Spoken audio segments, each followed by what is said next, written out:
Yes, yes, people. What's going on? Welcome back to Saeed TV. And we are live for the latest Manchester United news. Deadline day, or is it just BS? What's going on?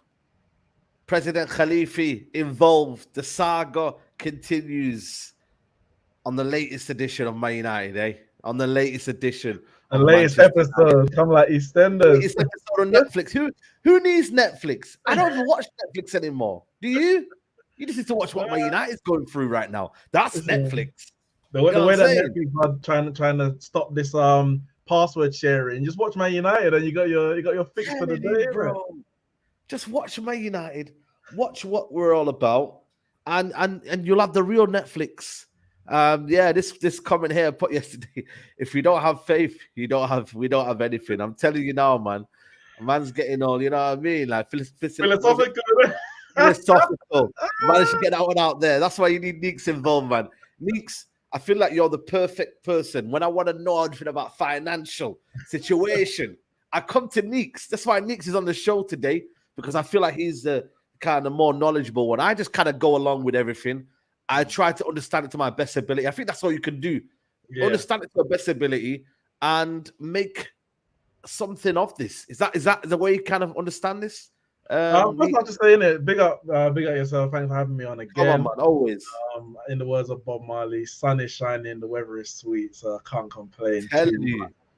much. Despite Man United trying to ruin it. Listen, the sun is good and it's only going to get hotter. So, over here in Britain, we don't complain when the heat is there because we don't get much of it. So that's the first thing, isn't it? Absolutely. Secondly, obviously, when I see this news now, obviously it was Ornstein, and then I think Shall I get the report up? Shall I let people know what actually? You put the tweet out. Bring out the tweet. Yeah, he put the tweet out. Bombshell. I come out of Jumma. I'm thinking Friday prayer. You know what I mean? Man's feeling a bit holy today, and then he just says, "You know what? No holy day today. We're gonna give you a bit of bombshell exclusive." Nasser Al Khalifa, who's the owner of PSG, has played a significant role in talks over Man United's sale to Sheikh Jassim. PSG president has met Glazer and Rain to discuss proposed takeover. Other club want Premier League to investigate source of funds. So he's come out today. And you know when David Honesty drops something, you need to listen. You 100% listen. You know this. Obviously we'll get back to it in a second. But Messi obviously going into Miami. Ornstein tweeted about that in October, and obviously I'm not gonna s on anyone who else is doing their thing, but a lot of people come with these updates, not real updates, but updates, and you think things are happening. Ornstein just said Inter Miami think it's happening. They're gonna talk after the World Cup, and then here we are all these months later. Man's gone to Inter Miami. Like when Ornstein speaks, you have to listen. You have to listen. He don't speak for the sake of speaking, and there's a lot of people out there who speak for the sake of speaking. Maybe they like the sound of their own voice. I don't know what it is. But so when Ornstein dropped this, for me, the first part I thought, I said, oh, other Premier League clubs want investigation because, of course, they're scared. They're scared. I know. If Man United get the Qatar money, the Middle East money, we're a different proposition, different level. And they've seen the effect that it's had on a small club like Man City. They've seen the change that's happened at Newcastle in such a short period of time. Man United, who are never too far from the top, even if we're not pushing where we should be. With the size of our club, if we get that kind of investment, that liquid cash, they know it's problems. So of course, the other Premier League clubs are going to be gonna be. That was the first thing I thought. Interesting, but. What I also understood was that I get why they would. Even outside of the fair factor, I get why, legally speaking, or the Premier League policy, whatever it is, I get why they would question this kind of source of funds ownership, because you have to ask, why is Khalifi getting involved in a bid that's there's a book to it though. There's a book to it. But people have obviously a lot of people. Of course there are. I'm just giving my initial reaction. Initial reaction. Why is Khalifi getting involved in a bid that supposedly has nothing to do with the state of Qatar? Because of course Khalifi he owns PSG through the QSI, Qatar. QSI, yeah. Yeah, it was a Qatar. What's it? Sports investment or something like that. Investment, yeah, that's it. But that's a subsidiary of QIA, Qatar. Investment Authority. That's which it. is basically the state. Yeah. Yeah, so he's a board member of QIA, which is basically the state, and QSI is a subsidiary of that. Now, there's no actual problem when it comes to Premier League rules with Khalifi, QIA, Khalifi or QIA, QSI actually owning Manchester United. The problem then becomes qualifying for UEFA competitions because, of course, you can't have the same owners of the same clubs. Now, we know that the Premier League clubs don't want state investment. That's why Newcastle had to prove. A long kind of of course. That PIF wasn't for the Saudi state.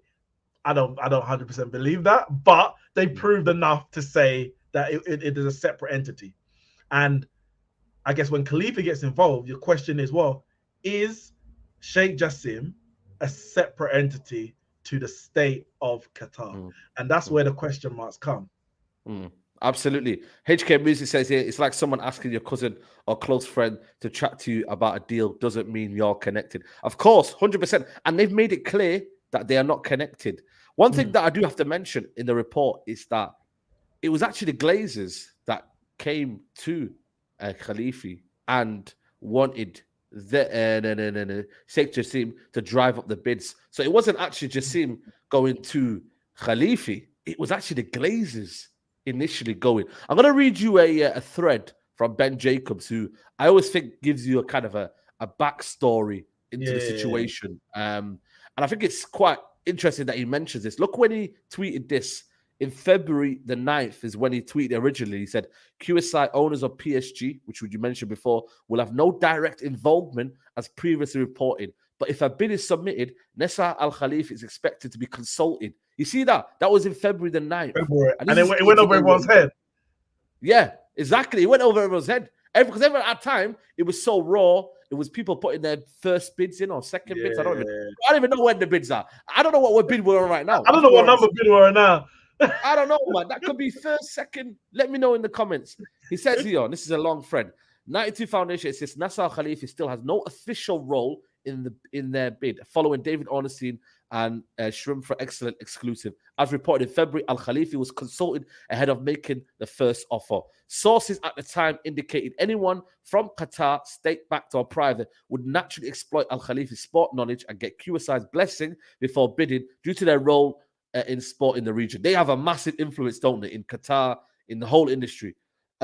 Those close to Al Khalifa indicate the Glaze instigated contact with him, suggesting again they remained determined sellers, and that a meeting consistent of what described as deep talks took place in Europe. So what I mentioned before, as the Glaze, kind of wanted these talks rather than obviously Jassim, who he's put his bid out there, he's made it clear he wants to buy Man United, but again, the funny thing about Jassim, just before you go on, is that from all the reports, they're saying he's not even really involved in he's kind of left it to his advisors. I think both is the Bank of America and another one, and just said basically, you lot do the thing in it. I ain't getting involved in all that messy stuff. Yeah, you lot go and do it. So he's not even even though he's the member of the royal family, I believe. He is not even directly involved in the bidding, which is interesting in and of itself. Yeah. Given Ineos remain cautiously optimistic as they believe they are 1 or 2 weeks away from real progress, 92 Foundation have a big choice to make today. On the one hand, they have been given encouragement directly from the Glazers, but they also have to set a self-imposed deadline. Well, listen, today's the deadline, apparently. Well, let's stop there for a second quickly. Yeah. Because on this deadline thing, I have said from the outset, for me, there is no deadline. Now, there is none. I realize that as well. And that's both from the Glazer side and from the bidder side. Yeah, bidder side. At some point, the bidder might pull out, not because of things taking long, but rather, they've made a bid and the opposition made a bid that I can't match. I'm gonna pull out.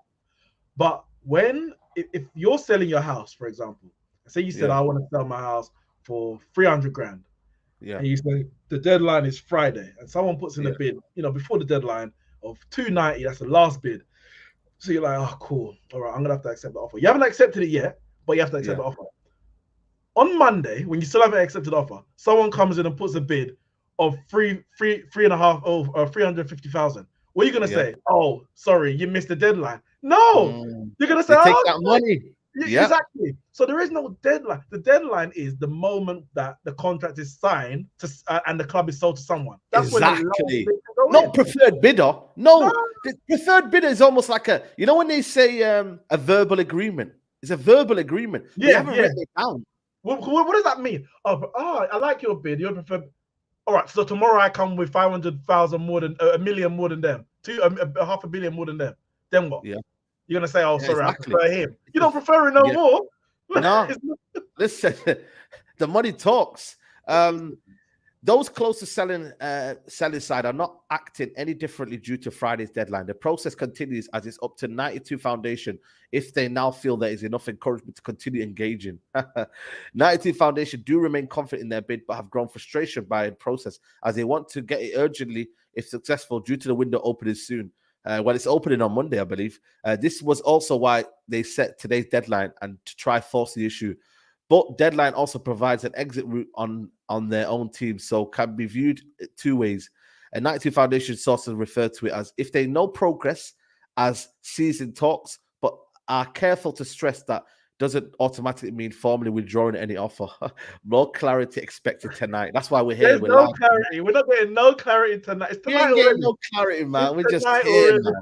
man. No, listen. The thing is, I think it was actually said, to be fair, a few days ago, that the bid was put in, and even though they said they're withdrawing from the negotiations as of Friday, but the bid remains on the table. So that means, listen, don't talk to me unless you're going to accept or reject. I'm not going any higher. That's what he's basically saying. But of course, by the Glazers going to Khalifi, who's obviously going to be closely linked or in business or in friendship, whatever it is, with Sheikh Jassim, just try and convince him, nah, don't pull out yet. It's like it's there. Don't worry, like, because he's obviously thinking you lot are taking long. I like this is ridiculous now. You're gonna try and force their hand. But if your friend can say, listen, no, I've spoken to the Glaze, I've spoken to Rain, Sir Jim ain't as far ahead as maybe the reports are saying, stick with it. It's still that the opportunity is still there. And I think that's probably where Khalifa comes in. It says in the Athletic article, it's purely in an advisory role. There's Advisory role, there's no law, there's no. Did you see how everyone jumped on it though today? I seen everyone, I seen a lot of accounts, them accounts that jumped on it. You know what I mean? It's almost as if they've wanted it to fail. And I know the names, because their agendas have been there since the Qataris were announced. You can see they're preying on any downfall. They're preying on any certain situations happening. And today, again, like I said to you, Jassim has not instigated this. It's been the Glazers. Yeah. You know what I mean? Well, this question. You know what's interesting about that? Because I was thinking, we were hearing that most of the Glazers wanted to sell, other than Joe and Avram. They didn't really want to sell. But considering they've contacted Al Khalifi to basically get into Sheikh Jassim's heir, suggests that, well, put it like this. They're willing. Joe and Avram are willing to sell at the right price. That's what it comes down to. Maybe considering the bids that have been made, they're gonna say, you know what, I prefer to stay because maybe Sheikh Jassim's offer doesn't meet the monetary amount that they want. But their preference, when all is said and done, is to get a certain amount of money, whether it be now or later. Now, what Sheikh Jassim can promise is a certain amount of money now, and obviously they want that figure to be a certain amount. What Sir Jim can promise is a certain amount of money later when he's doing the progressive buyout. They're just concerned about getting a certain amount of money. Now, money today is better than money tomorrow because, especially when we're talking years down the line, inflation, etc. What's worth $1 million today ain't the same $1 million tomorrow. And obviously, we're talking much bigger funds than that. So I think it's interesting that they've gone to him because it means that whilst, of course, they're not going to throw away the option of maybe staying on with a smaller percentage, etc., they are well willing to sell the club 100% as long as the price is right. And it's that's what right. it comes down. Yeah. It comes down to greed. People can call it business. But now it's getting to the point where it's greed because he's now going to Khalifi. I saw a tweet from United View. It said, "Who's going to be the winner?" And he had the two pictures of Sheikh Jassim and Jim Ratcliffe. I said the Glazers. The Glazers are the only winners here when we're talking about it. It's greed. It's greed. Facts. Big up M-Tube says, are we all forgetting Jim owns 2 other clubs? Yeah, exactly. Nice and there's one club in Canada, is it? I think it's in Canada. But when it comes to the Nice one, so obviously Nice are trying to get to the Champions League. If there is a case where they get into the Champions League, and Man United's in there as well, he's going to have to sell up 100% of Nice. That is, he's not going to sell Man United if he gets it, or just sell enough of his shares so he's no longer a majority owner. Shareholder. Yeah, but let me just read something quickly on the Athletic article because it says. Yeah. He said there is a Swiss. Yeah, Swiss club. Okay. He says that's a Ratcliffe already owns a French side Nice, a team that's often played. Bear with me. He says, okay, UEFA president Alexander Seferin has made it clear that he's no longer certain that the prohibition on clubs under common control playing this tournament is tenable in the multi-club ownership era. Basically saying that currently you can only have one owner per club, but the way that owners are actually buying multiple clubs, he's saying, you know what, maybe we're gonna have to come to a point where we say, you know what, we allow it. Yeah, so, that's UEFA though, but obviously Premier League different rules. Yeah. So Tariq says here, big up Tariq says, people need to know this is the royal family of Qatar. They all know and are related to each other, and eventually they have the same source of wealth. The thing with this one though, they've categorically, made it clear that they're 2 different entities, and they want to make it clear that, because then it just kind of, I don't know, the actual kind of feeling from it changes everyone's narratives in it, and we don't want that. We want people to understand that Jassim is his own man. He's got his own wealth. He's got his own vision. He's got his own plan. He wants to take this football club into a what do you call it? A good one. Who's the mod, guys? I don't know which mod you're talking about. Unmod the fake one. Let me know in the chat, guys, because I right now I don't know who the guy is. But yeah, I think for me, this is the thing. Jassim he's a chairman of the QIB, Qatar Investment Bank. And let's say me and you, Saeed, let's say we're brothers and our parents are, multi-billionaires, and they both give us 100 million, go start your own business. The money came from the same place, but it's 2 separate entities after that. If I take the money into my own business and it's that business that wants to invest elsewhere, your business over there ain't the same just because the money originally came from the same place. Yes, he's royal family, and we know he didn't pull himself up by his bootstraps and was selling things down the Qatari market before he became a man. No, we know that's not what happened.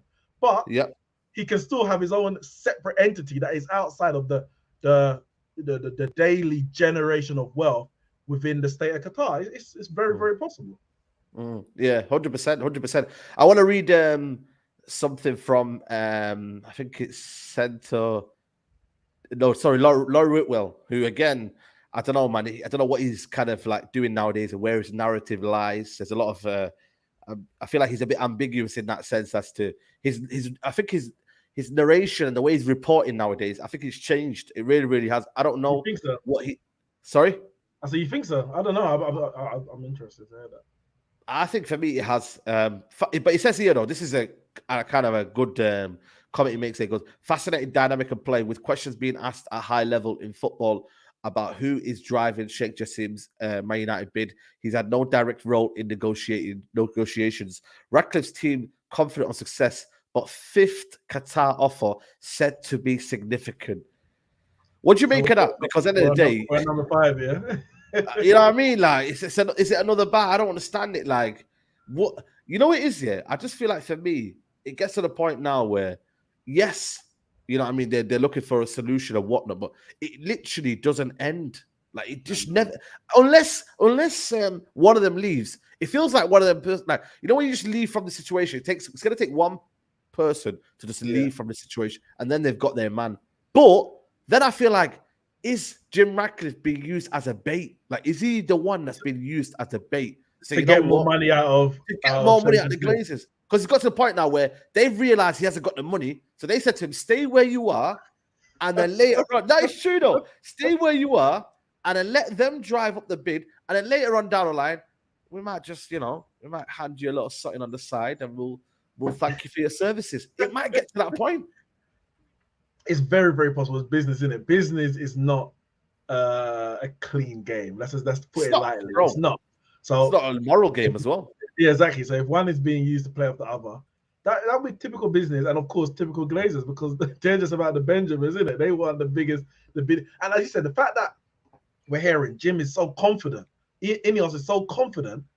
Yeah. Yet on the next hand, the Glazers are contacting El Khalifi. So it's like they're obviously telling him one thing, and they're doing something else behind closed doors.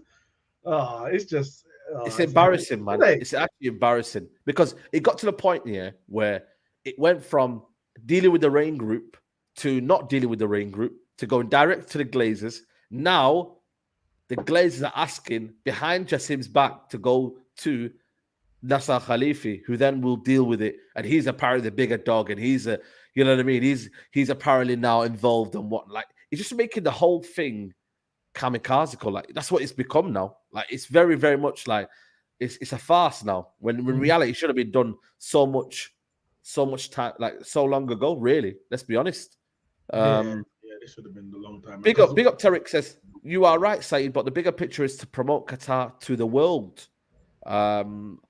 Yeah, I get that, but I feel like for me, when you have wealth, I don't think you need to be promoted. Like, you're one of the richest people in the world. Like, what more do you need to be promoted? That's just the way I kind of look at it.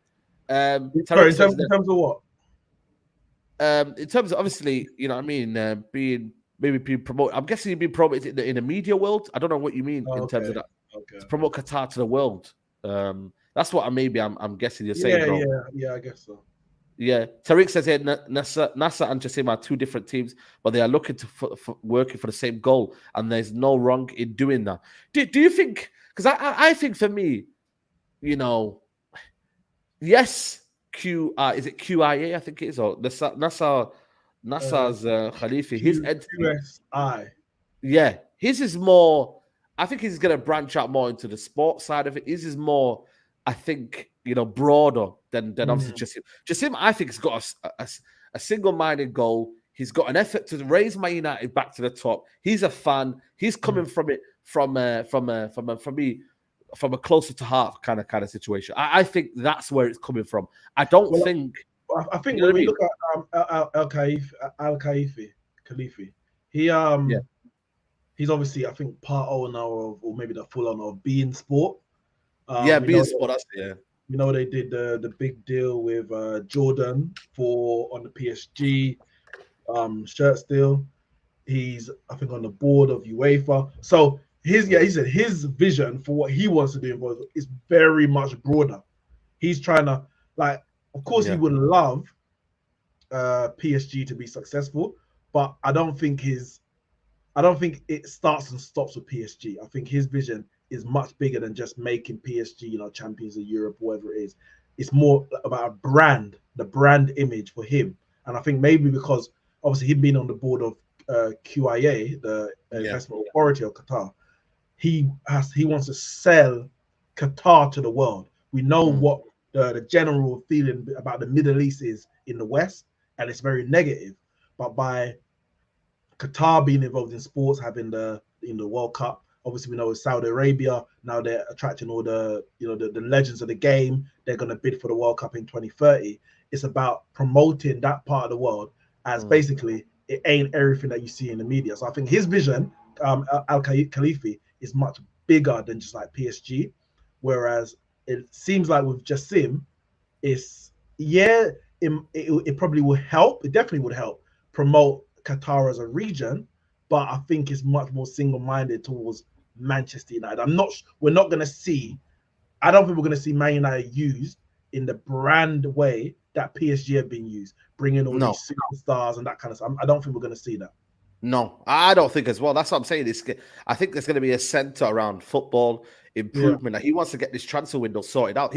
One thing about Jassim though, we've kind of understood his footballing ideas, like through what's been stated in the media in terms of the athletic and whatnot. You could understand his vision. What have we heard from Jim Ratcliffe?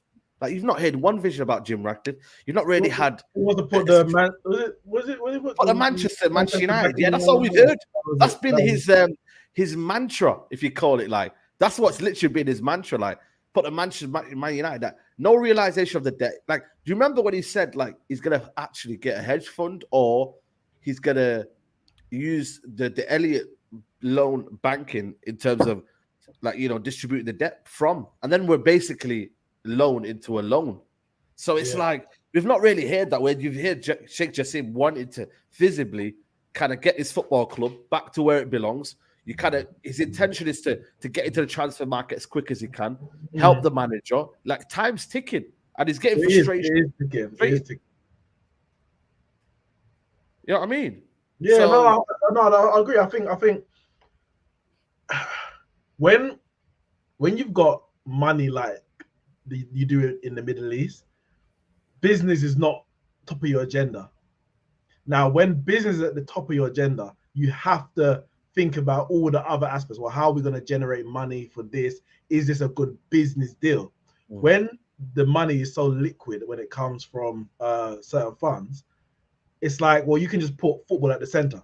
You put football at the center of your project, and basically at all costs. Now, it doesn't mean moral costs, but in terms of financially, at all costs, we're going to get a new stadium, or we're going to improve Old Trafford tomorrow. We're going to build the infrastructure of the community tomorrow. We're going to invest in the playing staff, what the manager wants today. Whereas when it's a business investment as opposed to, you know, a sporting investment, then you got to think, well, can we actually afford to do this? Do we need to sell something to buy this? And it just becomes, we ain't gonna be a powerhouse, and we ain't gonna be able to compete with bloody Manchester City and the other major club. We're not gonna be able to, not over a long period of time. Not over a long period of time. No. And that's the key question. Liverpool got Jurgen Klopp, who is probably second best manager in the world, maybe top 3 at least. You know, we put Ancelotti up there, winning the Champions League, etc.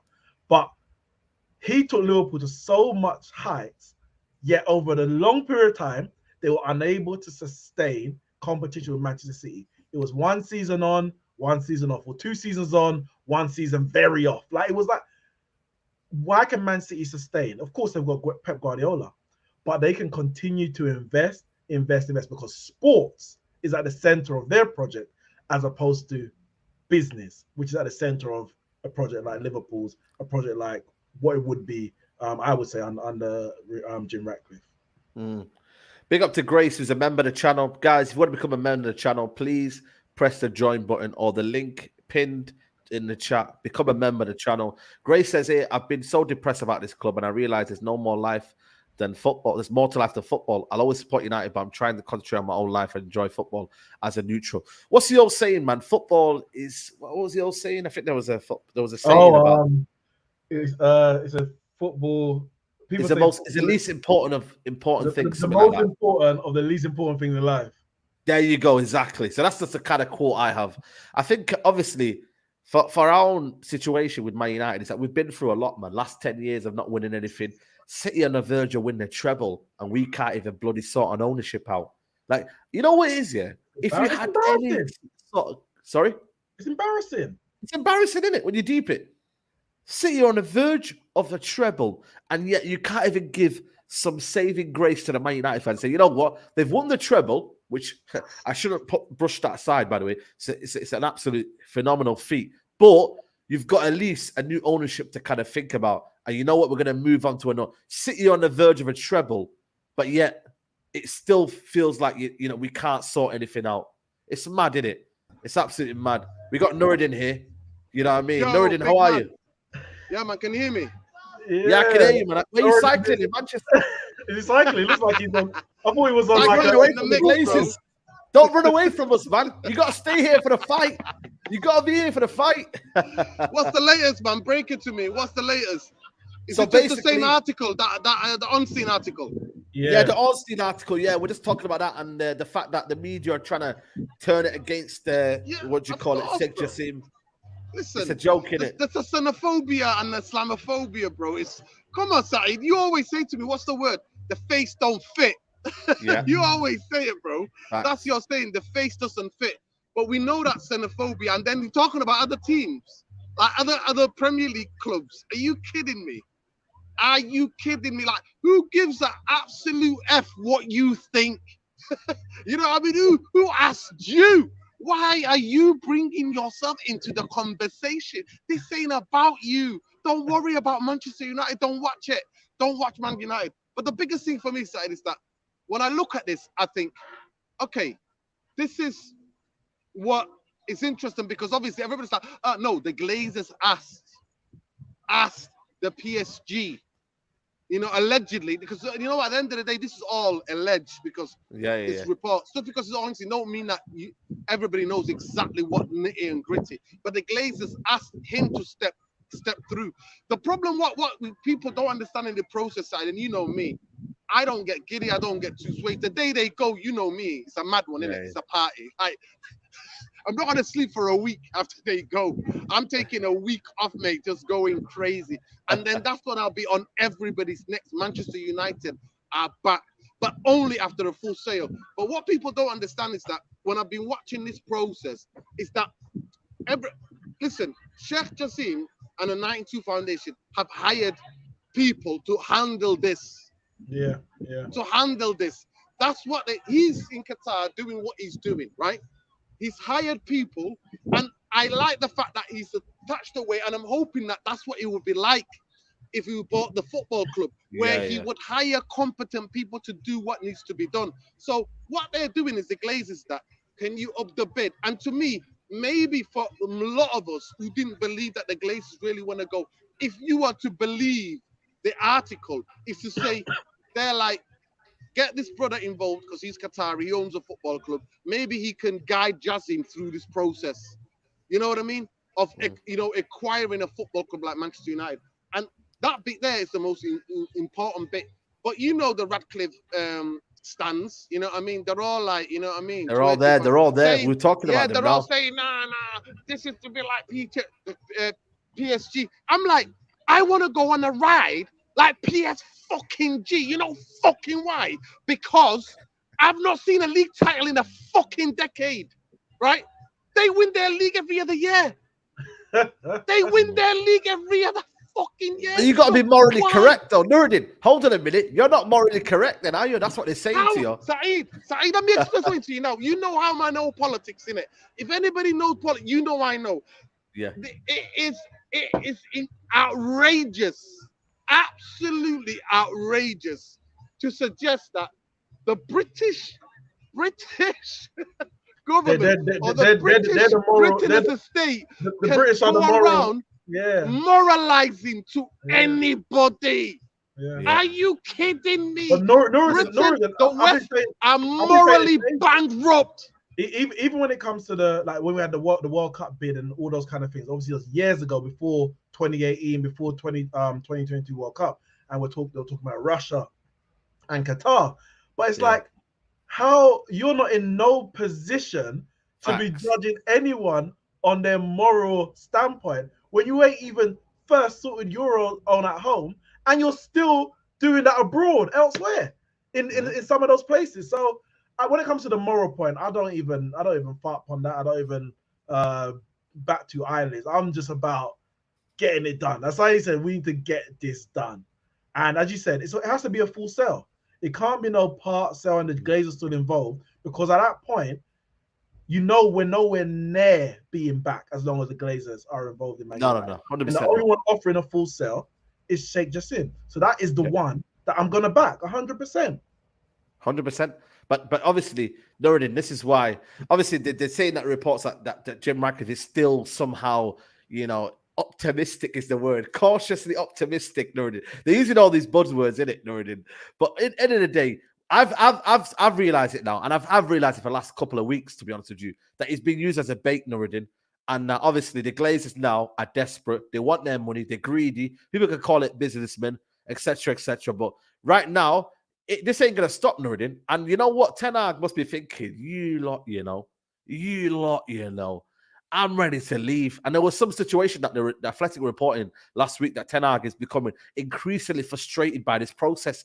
This started in November. They told him November we're getting it, and then mid-April we'll get it sorted. You see what they told us, though? Mid-April. You realize recently in a couple of his press conferences he started mentioning the takeover bit, because obviously he can't force no one to do anything, but he's so frustrated that he's actually talking about it in public now. He's in a way that he don't even have the power to do. But it's ridiculous. The transfer window opens in less than a week, a few days. Listen, 14th. So the transfer window opens 14th domestically in the Premier League. Yeah. It opens internationally on the July the 1st. July the 1st is where you can go and pick man out or whatever. But before that, you can pre-agree, like Liverpool have just done with McAllister. That's what they do, Liverpool. That's what they do. So listen, they move. Even Liverpool sacked 4 people. The analytics guy. They sacked the sporting director. Then the guy who replaced the sporting director. They sacked the head of recruitment. They got rid of 4 people, right? And they're still going out there doing things. Listen, I didn't need the Athletic to tell me that Ten Hag is peed off already. Go and watch the press conference, the embargoed section after before the Brighton. I don't really watch Brighton game. But you watch them, Yeah, before the Brighton game, there he was where the media were like, "Do you know what's going on?" It's like, "No, I don't know what's going on." But all I know is that good players cost a lot of money these days. And if Manchester United want to go back to where they belong, we're going to need a lot of good players, and they're going to cost a lot. And he was switching it on them like Ranieri, but obviously he's quite using diplomatic language. Obviously, the Neil Ashton got hold of him, because the week later, the man's talking like Ollie, saying that, "Oh yeah, Bear man want to join Manchester United. Bear players want to come to Manchester United," and I'm like, "Yo, what's going on? 1 week you're telling me these men are not. They have to be on it." But one of the things about Erik ten Hag is that in the press conferences, he's quite transparent, and actually, he's quite principled in the way the questions you don't want to answer, he bats them off straight away, puts them dead. The others, when he wants to talk, he'll talk. For me, I always said, Saeed, I put a tweet out saying, could he walk? And basically, what the Athletic confirmed is that there are clubs who admire him, like City. I told people, because I know somebody who's connected to City in it, and I said he was on top of their list to replace Pep Guardiola. Real Madrid fancy him. Barcelona is a destination. I think the only other club that he would leave Manchester United for is Barcelona. He would love to take over because of the Dutch thingy. I'm gonna get this super chat here. Lordy, 1 second. Big up HKM Music, my guy. He says, hate when people say PSG is a failed project. Before Qatar took over, they won the title twice in 10 years. After they took over, they won it 8 times in 10. City are about to win it, the Champions League, after how many seasons? That's true as well, When you look at what they were, into a powerful entity that they are right now. Like, you know what I mean? Let's be honest, man. You know what I mean? People go to me, PSG. Listen, if you minus the big players who are ruining things for them, for me, I want to win league titles. So I used to take it. He knows. The brother knows. Yeah, he knows what I'm talking about. We used to take it for granted. I never used to go to the game sometimes. I'd be like, nah, don't go to no game, because I know United are going to win. And I used to get bored sometimes, United winning the league every year. I used to go to the Champions League games because it was night games. And you know the night game Champions League, its atmosphere is different in the stadium. It's more charged up because it's Champions League and the big boys are coming to play. So the point what I want to make is this, that how the British media, for me, have exposed themselves for who they are. The deep-seated xenophobia and Islamophobia is there because Britain and the West can never moralize to anybody. And I just want to remind people, whatever Qatar's doing, who the hell they learned it from? Britain, till the 1970s, was the colonizer in chief till 1970 of Qatar.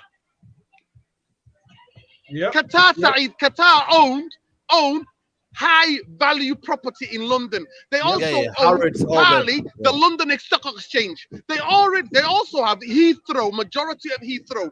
They are the #1 country in the Middle East who's heavily invested into the British economy.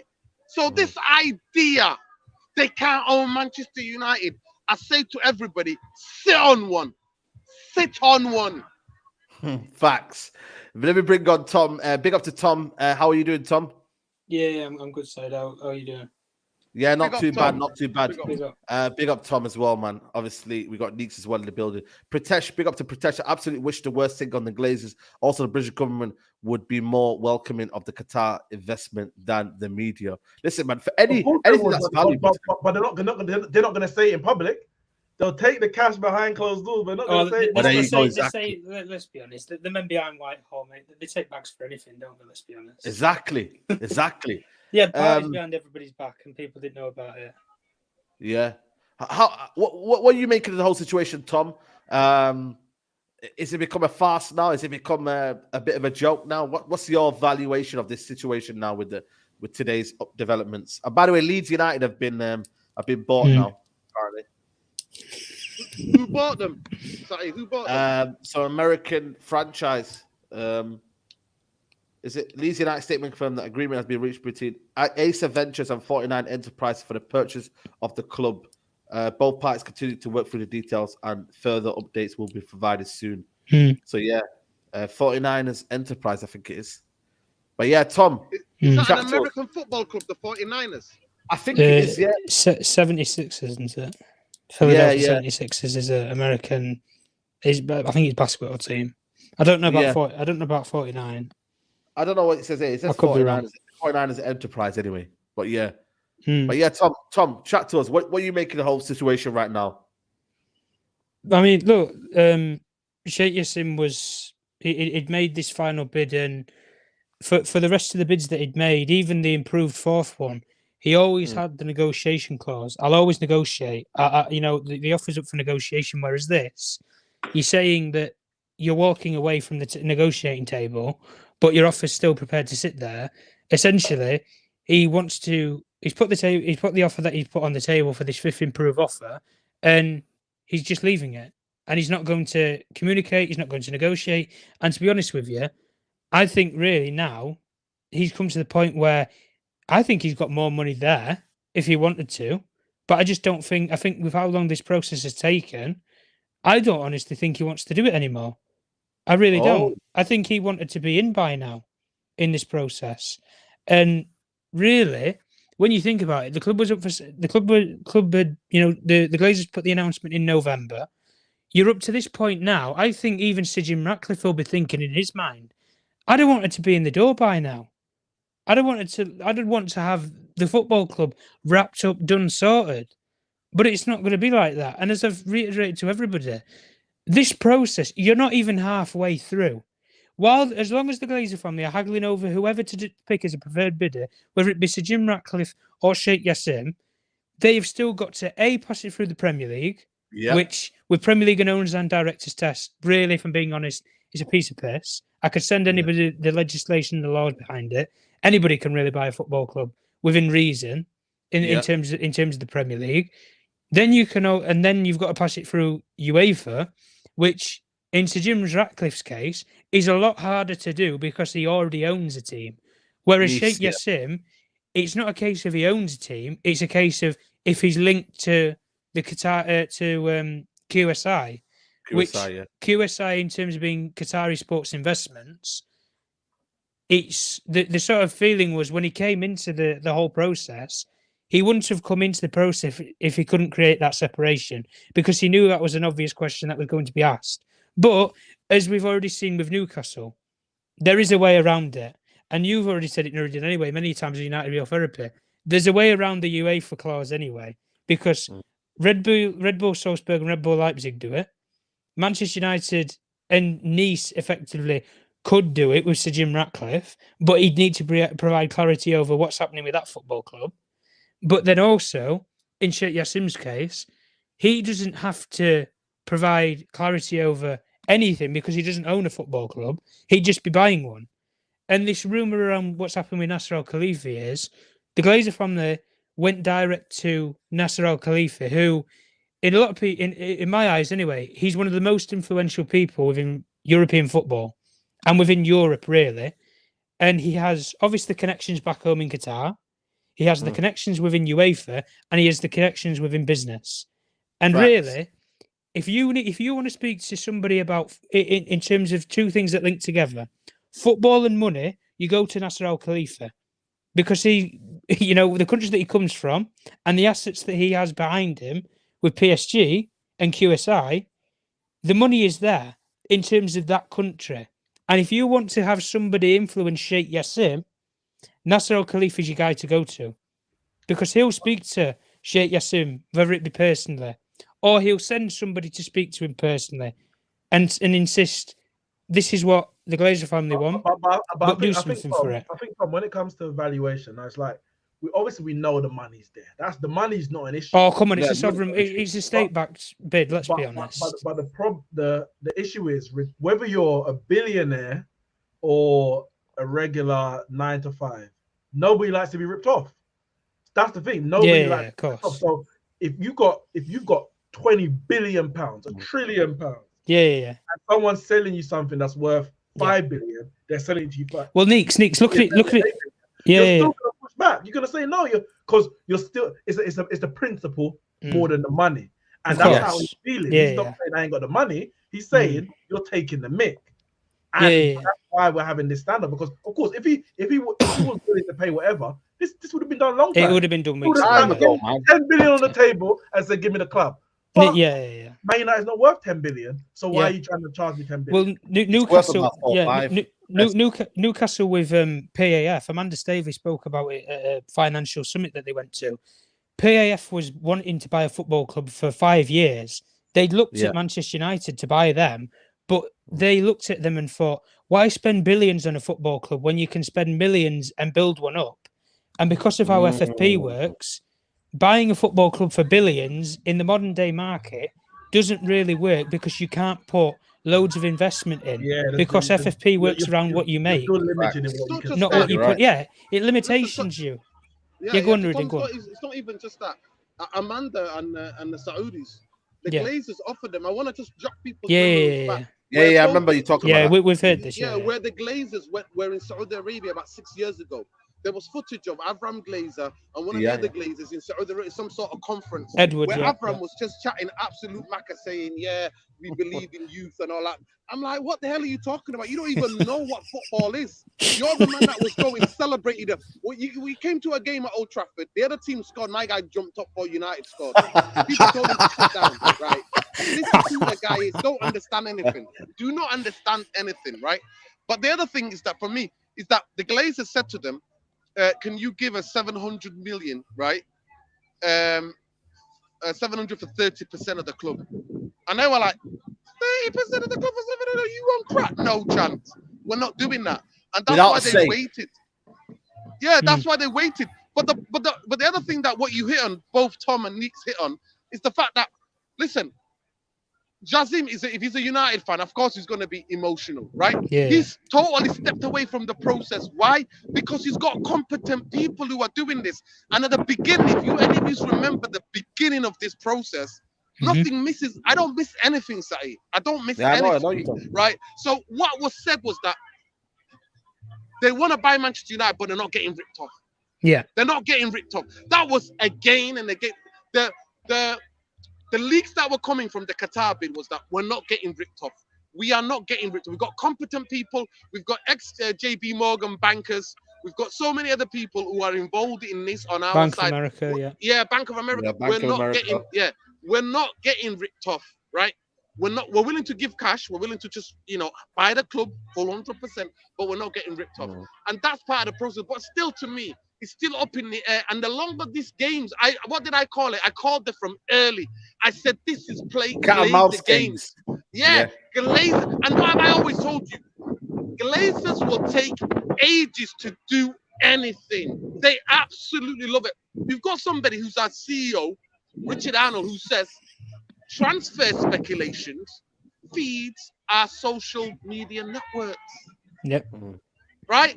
We're not a proper football club, so the fact that Qatar is trending, Glazers are trending, all of the time feeds the frenzy of what Manchester United and the whole thing about Manchester United news. Have you given hope then, Nuruddin? Have you given hope? Have you deep down given hope? Have you deep down given hope, Nuruddin, in terms of the whole situation? No, listen. I have. Do you know why, Saeed? Because we're not dealing with normal people. Look at Leeds. right? Leeds were got in some financial trouble. The guy who owned them didn't want to. Bam, already deal done, agreed. Everton's a close deal. You know what, Everton, something done. Sue, with the way you take over, how it's the word is acquisition, right? Yeah. Usually you do the bit behind, but all of the people that were telling me this is going to be over by your birthday by the end of March. Chill out. I'm negative. I told them. You didn't have a good birthday, did you? Don't do anything. Maybe my birthday. Maybe October, my birthday. You know what I mean? It might be over.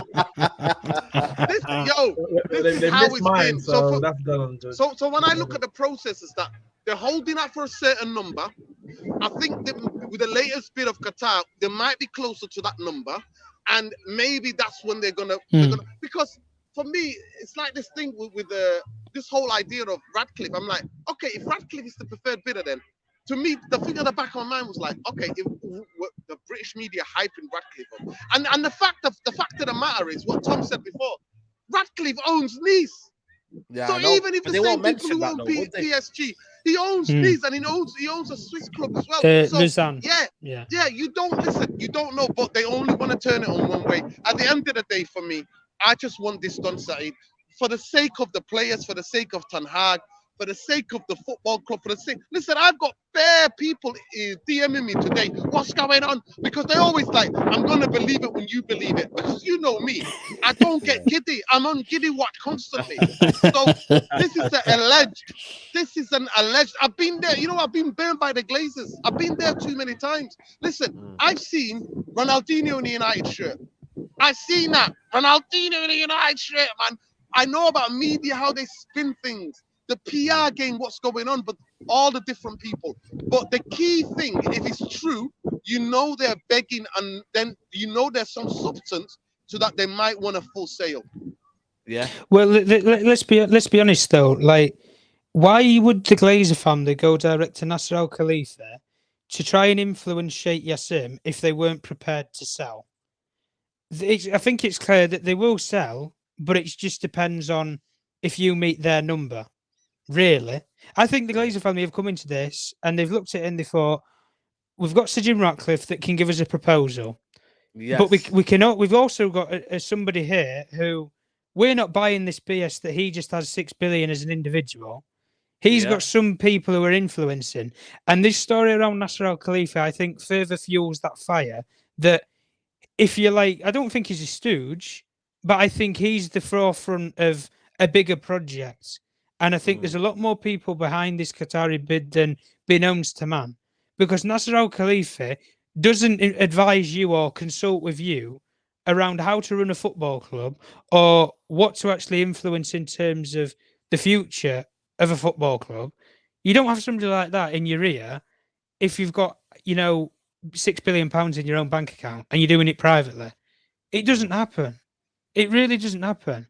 But as we've already seen anyway, when the Premier League adapted and they allowed Roman Abramovich to come into this league with Russian money, it brought and it opened up the world pit that we now sit in now, where you have Manchester City by Abu Dhabi. You now have, you did have anyway with Chelsea with Russian money. You then have it with Newcastle now with Saudi money. Qatar want to come into the race.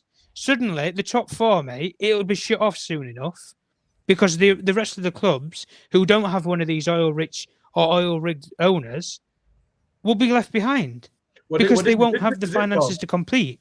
Well, this is it, Tom. As you said, I think obviously the fact that Nasser Al Khalifa is getting involved, we know that, as I mentioned earlier before you came in, he's obviously on the board of QIA, the Qatar Investment Authority. He's on board of UEFA as well, yeah. Oh, yeah, but I'm saying this is the state-backed QIA. Oh, yeah. QIA, QSI are the subsidiary of QIA, which obviously he owns. So his vision, which you see when it's PSG, is more than just PSG, the club. It's sports in general. It's when it comes to the Qatar World Cup bid. It's beIN Sport. It's UEFA. It's the global brand of Qatar around the world via sports. So I'm not even surprised that he's involved in this because he knows how much it would mean to Qatar and the image of Qatar. That's what I was saying about that. You know what? That's a good point. Manchester United. So he pride. Might be saying to Sheikh Jassim, listen, we cannot afford to lose out in this bid. We have to That's a good point. this means That's a good everything point. for Qatar. So I'm not surprised he's involved because his It's vision all about pride. is bigger than It's all just about an pride, individual. you know? Yeah. I don't know though if he's. But how do you follow it up? But how do you follow up a World Cup like that, one of the best World Cups, despite all of the, before by the 4 biggest years, brand club 5 that's on the years, market? Yeah, By the biggest club club on the that's on the market. How market. do you follow it up? How do you follow that up? How do you score that? And then you By Man realize United, about yeah. you realize By the about biggest the club on the market. portfolio of investment that's willing to come from Qatar in the next so many years. In Britain, in other aspects of Britain, in British industry. What's going to be coming out? So at the end of the day, for me, if the Einstein's right, if he's right, because to me, I'm always suspicious in it. I'm like, is he getting a briefing? Because that's what it's been. That's why it's been a shambles. I'm not surprised it's been a shambles, Saeed.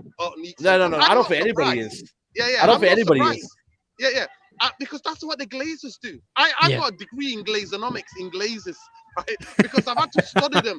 These snakes, I've had to study these snakes and how they move. What about this one then? What about this one, Nuruddin? This comment here, JB, listen, it's all about opinions. He said, man needs to stop being emotional. They all signed NDA. Do you man understand what that means? No one of importance can talk about this deal. Stop feeding it into the social media.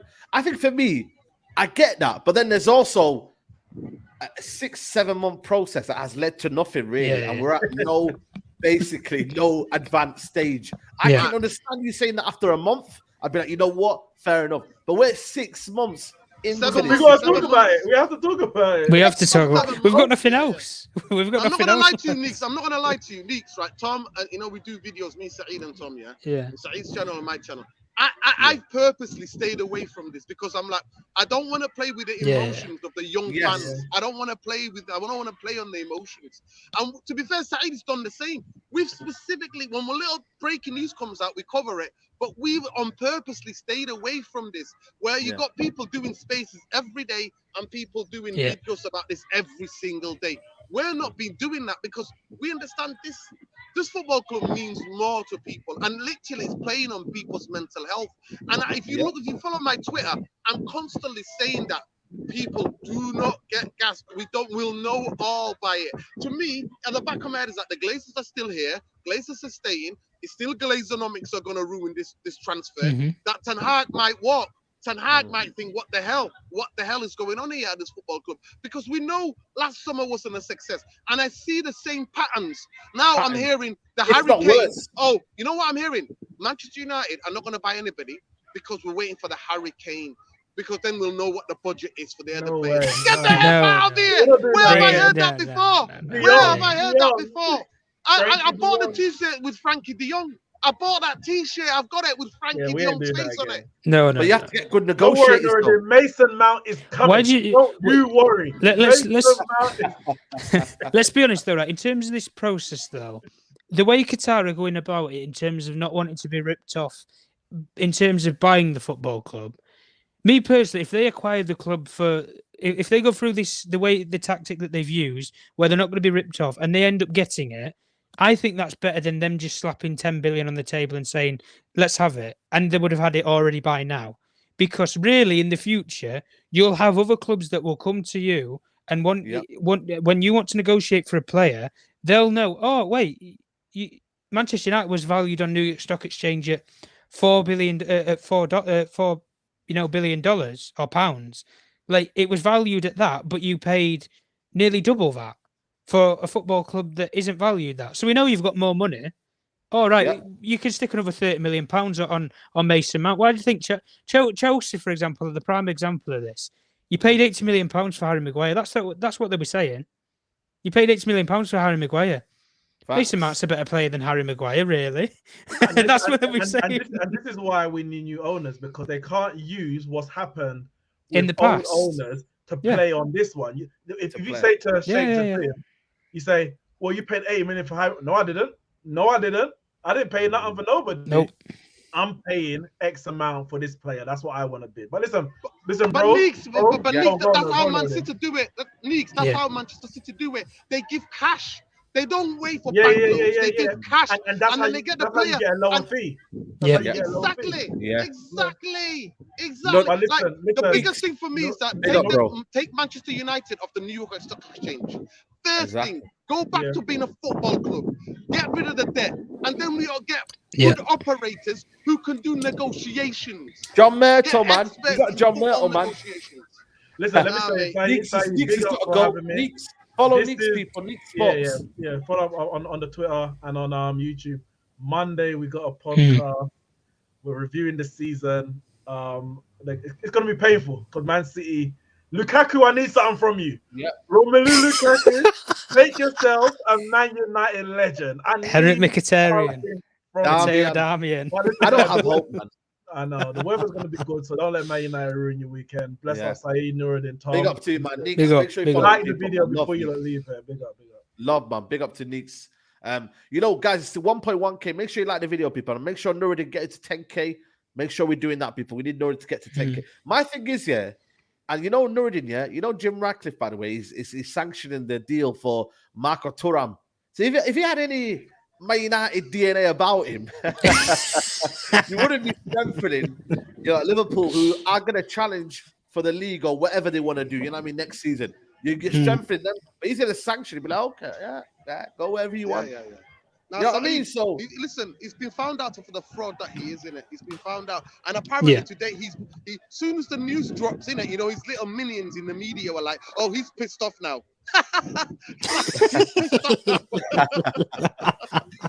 He's pissed off. Yeah, but do you know what's funny though, right? Do you know what's funny? When the fourth bid went in, it wasn't, was it? A lot of these journalists, mate, they didn't try and defend him. They didn't try and deflect. But after this fifth bid, which from what I heard anyway, was premium, it's a premium bid.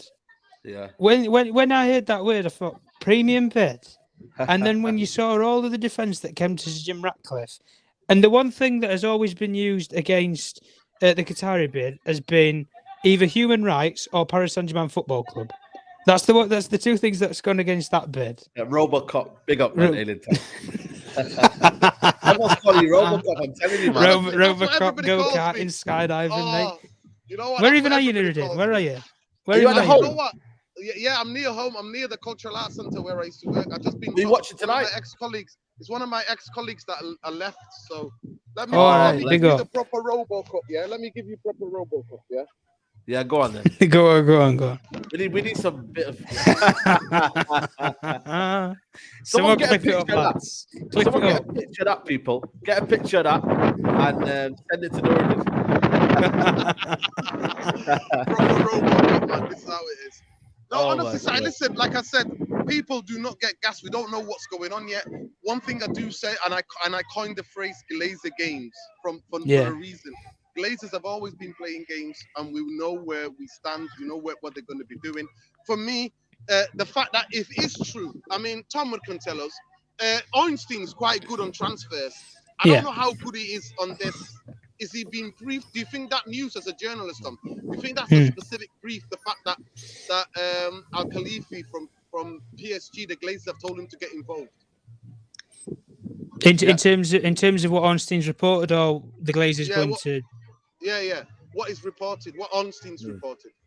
Me personally, I don't think that's a simple handoff. I think that's come out from the Qatari side. If I'm being honest, I think as well. Yeah, I think the Qatari side have purposefully leaked it to state that there's an involvement. It's either they've purposefully leaked it to state that they have a senior figure who knows how to run a football club, or Sir Jim Ratcliffe's leaked it to then try and create separation, to then try and create a problem or a barrier in terms of, doesn't he already have an involvement at a football club? And then why do you think today a lot of journalists came out and say the Premier League clubs are marching, that they're diving around the tables to say Man United, you can't be having this state-owned. They're rich, man. The funny thing is though, right? These sovereign wealth funds, when people think about it, when you type it in on the internet and it comes up with $300 billion or £300 billion, mate, you're in trillions. Go up a couple more notches. That Saudi Arabian PIF fund, I think it's at 320 million British pounds when you convert it. Saudi Arabia they've got more than that. You're telling me they're going to blow $20 billion into a Saudi Arabian league and they haven't got over trillions of pounds? Why do you think, right, when the links were coming out around the Qatar World Cup, that Apple were interested in buying Manchester United? Yeah, man. The Premier League clubs, they shot the set. You missed them days when Apple, Zara were involved too. Who else was involved? Zara, Amazon. There were Thomas Zilias as man like he was like right Elon Musk. But that Elon Thomas Musk, there's Zillinson, who whatever he is, he was actually right. And everyone laughed at him because everyone said to him he ain't got the money, but he knew about the process and what was going on behind the scenes, and he said it's a farce. He gave people what they wanted to hear, really, didn't he? Yeah. Because he wasn't serious. So when signing an NDA agreement when you can't prove where your funds are from, like it's like me, you, or Nuruddin going to the Glazers and saying we'll buy Man United, but we haven't got the funds to do so, have we?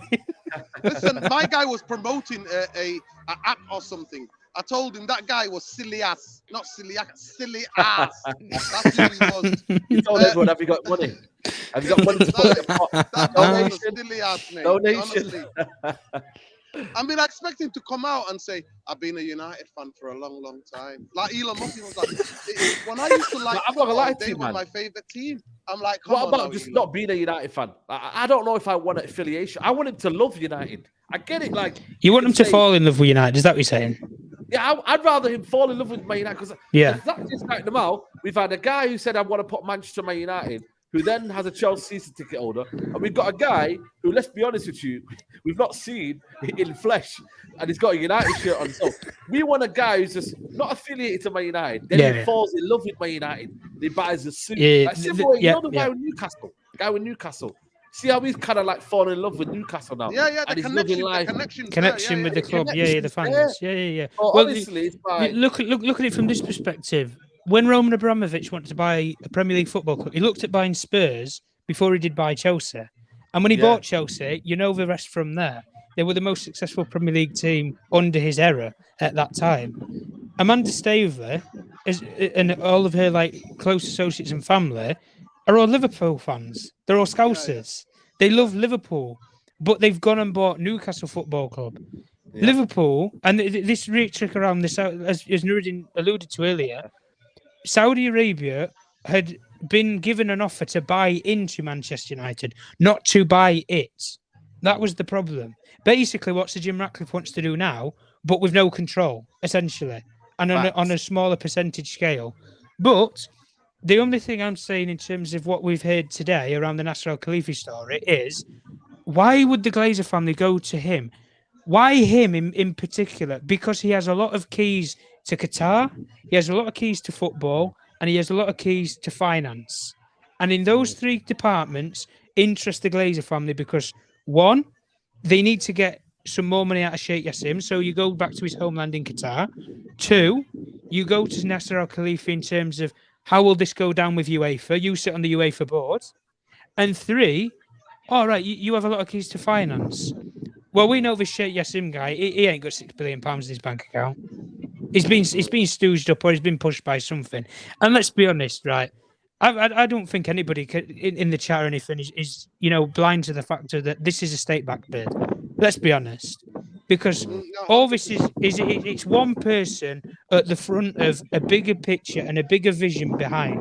And the Emir of Qatar stated it anyway after the Qatar World Cup. We want to pledge more investment into sports. And when you do that, what is the biggest? What is the big? Saudi Arabia are doing? They're building their own league. Now.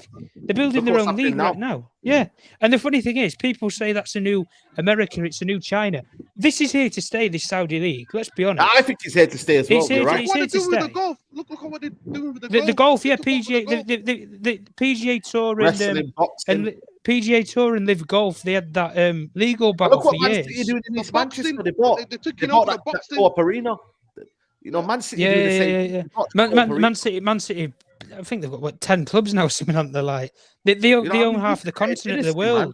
And then you wonder why the best players go to Manchester City. It doesn't surprise me, does it? You? They're in one of their stooge clubs or stooge academies. Like it is what it is. But at the end of the day, the perception with the Qatar is it's a private. When he has to say it's a private individual, he's got to say that, hasn't he? Let's be honest. Yeah. You can't say that the Qatari royal family or the Qatari government want to buy Manchester United because it can't work like that. But as we've already seen from the most recent story that we can insist upon with Saudi Arabia, there is a way around it. Yeah, And Saudi of Arabia, course. they pull the piracy clause away from Saudi Arabia. We'll bring you in. Oh, right. Now you're at the table. Human rights, yeah, we're not too asked about that as the Premier League. We've allowed the Abu British Dhabi. government haven't been asked We don't about know that. that. Yeah. And do you know the funny thing is, whenever Richard Masters at the Premier League, whenever somebody goes and does an interview with him, notice how they can never ask him those questions around the ownership of certain football clubs. Notice how he can never answer. He never gets asked them, whether it be on Gary Neville's overlap, whatever. And it just a Sky News interview, Premier League shareholders meeting. It never gets talked about. But the funny thing is, and just as a final point, these Premier League clubs that want to revolt and rebel against Manchester United ever getting owned by Qatar, mate, you can absolutely forget it. Because the Premier League don't even consider you, they consider you, really, as a product. You're a product of their subscription, of their league. So are they really going to listen to you, the little mouse that they let in years ago? I don't think so, really, are they?